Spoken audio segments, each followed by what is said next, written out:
رات کا آخری پھر تھا۔ چاند کی روشنی مدھم تھی اور جنگل کی طرف جانے والا راستہ سنسان۔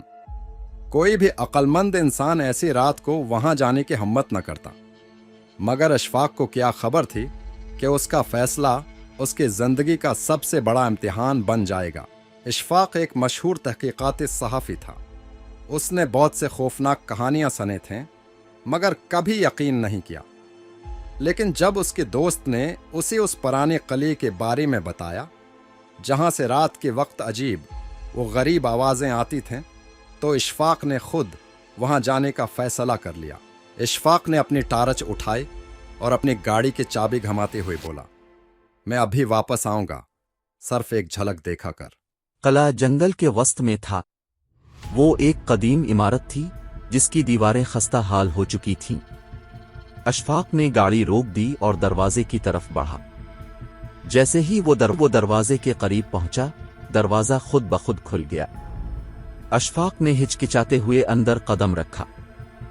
قلعے کا اندرونی حصہ تاریک اور سرد تھا۔ دیواروں پر پرانی تصویریں لٹک رہی تھیں جن پر وقت کی گرد جمع ہو چکی تھی۔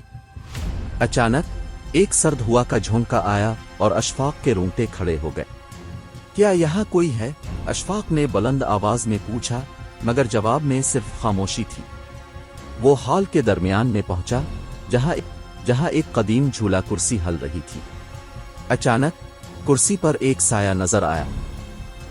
اشفاق کا دل زور زور سے دھڑکنے لگا۔ وہ سایہ آہستہ آہستہ واضح ہو رہا تھا۔ یہ ایک بوڑھی عورت تھی جس کی آنکھیں چمک رہی تھیں۔ کون ہو تم؟ اور یہاں کیا کر رہے ہو؟ عورت نے غصیلی آواز میں پوچھا۔ اشفاق نے اپنی ٹارچ اس کی طرف کرتے ہوئے کہا، میں ایک صحافی ہوں اور یہاں اس قلعے کے بارے میں جاننے آیا ہوں۔ عورت نے ایک لمحے کے لیے خاموشی اختیار کی اور پھر بولی، یہاں سے چلے جاؤ ورنہ وہ تمہیں کبھی نہیں چھوڑیں گے۔ اشفاق نے حیرت سے پوچھا، کون؟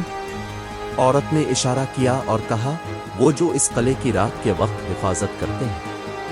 اشفاق کو لگا کہ شاید وہ عورت مذاق کر رہی ہے، مگر اس کی آنکھوں میں کچھ ایسا تھا جو اشفاق کو خوفزدہ کر رہا تھا۔ اچانک ہال کی دیواروں سے عجیب و غریب آوازیں آنے لگیں، جیسے کوئی سرگوشی کر رہا ہو۔ اشفاق نے اپنے آپ کو سنبھالا اور ہمت کر کے آوازوں کی طرف بڑھا۔ جوں جوں وہ قریب پہنچا، آوازیں تیز ہوتی گئیں۔ ایک کمرے کے دروازے کے پاس پہنچ کر وہ رک گیا۔ دروازہ آہستہ آہستہ کھلا اور ایک سرد ہوا کا جھونکا آیا۔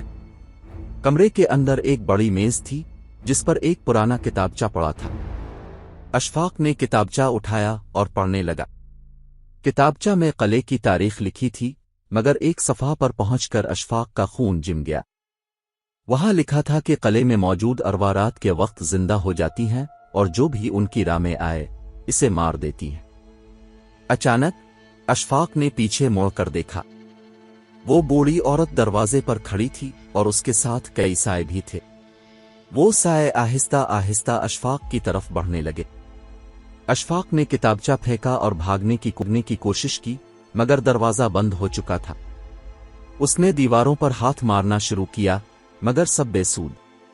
وہ سائے اس کے قریب آ چکے تھے۔ اس نے چیخنے کی کوشش کی مگر آواز حلق میں پھنس گئی۔ ایک سایہ اس کے بالکل قریب آیا اور اس کے کان میں سرگوشی کی، اب تم کبھی یہاں سے نہیں جا سکتے۔ اشفاق کی آنکھیں خوف سے پھیل گئیں اور اس کی سانس رکنے لگی۔ وہ سائے اس پر حملہ آور ہو گئے اور اشفاق کی چیخیں قلعے کی دیواروں میں گونج اٹھیں۔ چند لمحوں بعد ہر طرف پھر سے خاموشی چھا گئی۔ صبح کے وقت اشفاق کی گاڑی قلعے کے باہر کھڑی ملی، مگر اشفاق کا کوئی نام و نشان نہ تھا۔ قلعے کی کہانی اور بھی خوفناک ہو چکی تھی، اور اب لوگوں کا یقین مزید پختہ ہو گیا کہ وہاں کچھ ایسا ہے جو انسانوں کی عقل سے بالاتر ہے۔ قلعے کی اندھیری رات نے ایک اور بھید اپنے سینے میں دفن کر لیا تھا۔